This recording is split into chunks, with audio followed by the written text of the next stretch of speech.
Pada zaman dahulu, di sebuah desa di tepi Danau Toba, hiduplah sepasang suami istri yang memiliki seorang anak gadis cantik jelita. Gadis itu bernama Seruni. Selain cantik, Seruni merupakan anak yang berbakti kepada orang tuanya. Dia selalu bersikap sopan dan senang membantu pekerjaan orang tuanya. Suatu hari, Seruni harus berpisah dengan pemuda pujaannya, yang bernama Sidoli. Akan tetapi Sidoli pergi merantau untuk mengumpulkan uang sebagai biaya pernikahan. Danau Toba dan batu-batu di sini menjadi saksi sih. Doli, berjanjilah kau akan kembali lagi, ucap Seruni. Seruni, daku berjanji akan segera menemuimu lagi di tempat ini. Kita akan segera menikah, kata Doli. Pekerjaan ayah Seruni hanyalah seorang peladang dan nelayan yang menangkap ikan mujair di Danau Toba. Namun hasil nelayan digunakan untuk berfoya-foya, hingga ayah Seruni terlilit hutang sangat banyak. Ayahnya tak sanggup untuk membayar semua hutang-hutang itu. Hutangmu sudah banyak kali. Harusnya kau sudah membayarnya sekarang. Jika tidak, putrimu harus dijodohkan sama anakku, ucap salah satu kerabat ayah Seruni yang uangnya dipinjam. Tunggu dulu, aku akan bicarakan ini kepada ibu Seruni, ucap ayah Seruni. Tidak bisa seperti itu, kau telah berjanji, kau tahu kan? Apa akibatnya jika kau melanggar janji kita, ucap teman ayahnya. Toki, aku sedang bersedia. Aku bingung. Ayahku ingin menjodohkan aku dengan pemuda lain. Sedangkan aku sudah punya kekasih hati.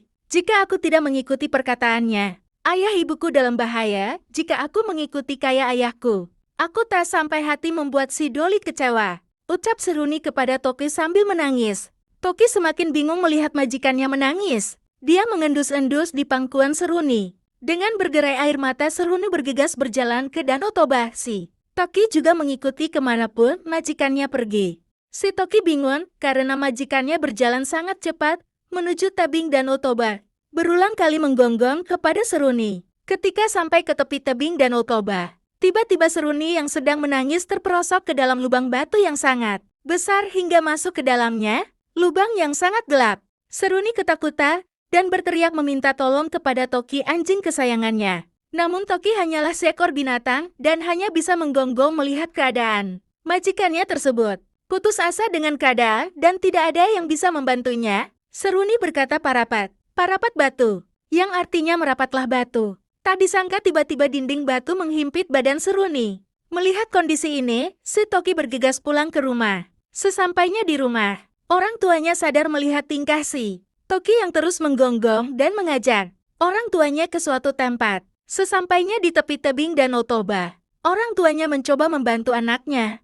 Namun batu itu sudah terlalu sempit dan semakin menghimpit badan Seruni. Orang tuanya hanya mendengar teriakan anaknya yang terus menyebutkan, parapat batu. Tiba-tiba batu-batu di situ berguncang yang membuat lubang itu menutup dengan sendirinya. Setelah guncangan tersebut, muncullah sebuah batu gantung yang membentuk tubuh seorang perempuan yang dipercaya batu jelmaan sosok Seruni.